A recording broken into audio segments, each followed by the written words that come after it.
I like the mystery that the film provides with, is he really seeing his daughter?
Why, hello there, YouTube, and welcome back to 31.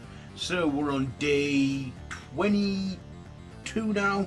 Yeah, day 22, and it is the 7th and final day of 70s week. So yeah, we've come to the end of our 70s themed horror movies. But before that, I give you the final review of this week, and it is the 1973 horror thriller classic Don't Look Now.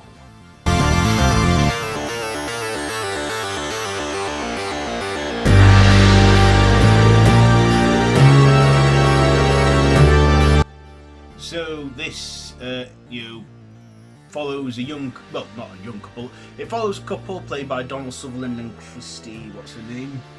And after the tragic death of their daughter drowning in a pond, they move to Venice, and the father, played by Donald Sutherland, believes that their daughter is alive in Venice in a red coat, and he goes on this mystery journey trying to find this girl, and he believes that it is his daughter.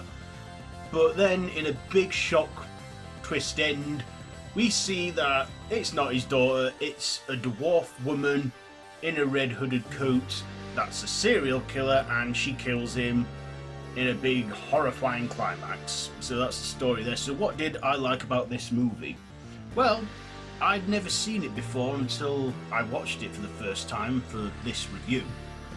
And I'd known about the ending and that, but I thought I'll go in and watch this, and it was an interesting opener and a good final act.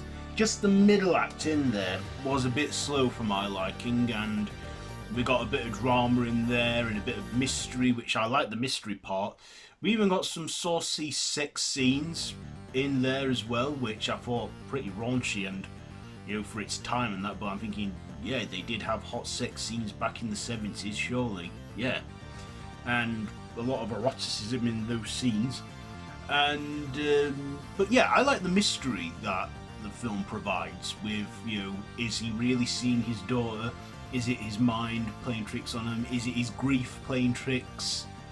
But yeah, I thought Donald Sutherland was great in this. I haven't seen. It's weird seeing Donald Sutherland in his early roles, because I'm always used to seeing him as an old guy. But he does have a full-on career, spanning 6 decades.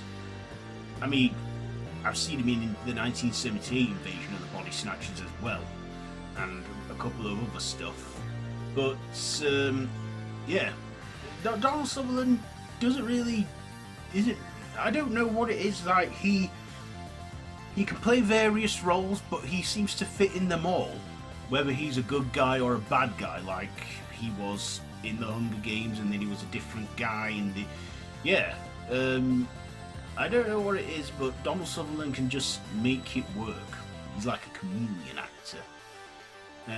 Of course, Donald Sutherland has got on to, pass his acting genes down to his family, including his son Keitha and a few other of his kids that are in the entertainment industry, I believe. But yeah,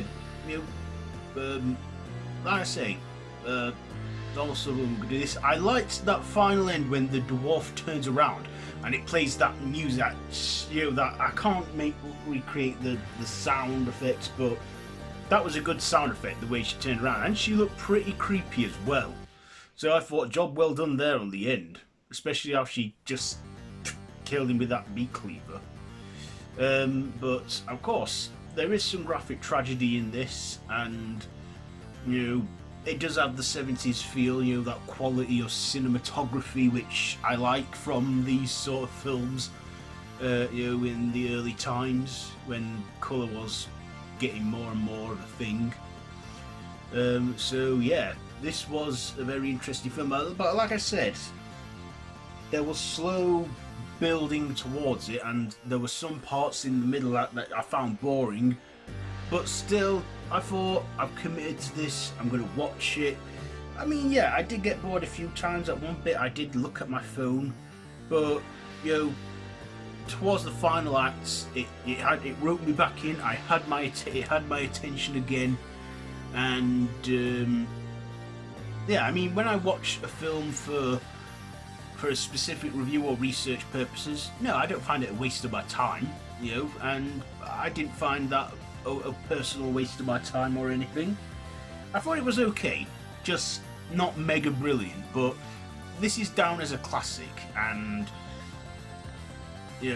I can see why people liked it, people loved it, and how that whole ending bit is considered one of the scariest moments in horror and stuff.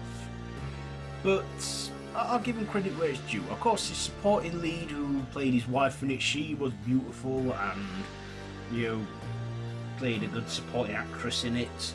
We also had a few other characters in there that were like one that was a medium and stuff.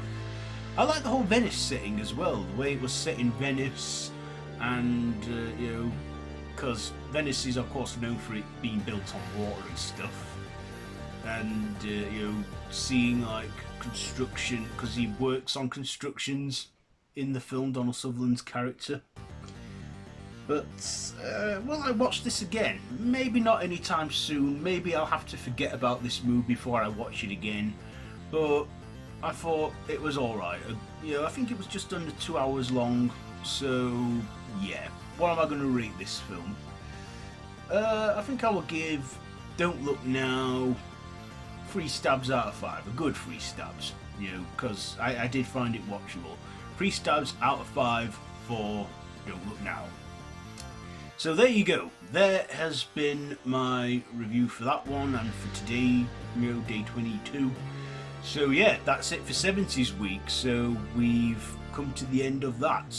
So tomorrow we begin our final week and our final theme, and this week's theme next week is Halloween week.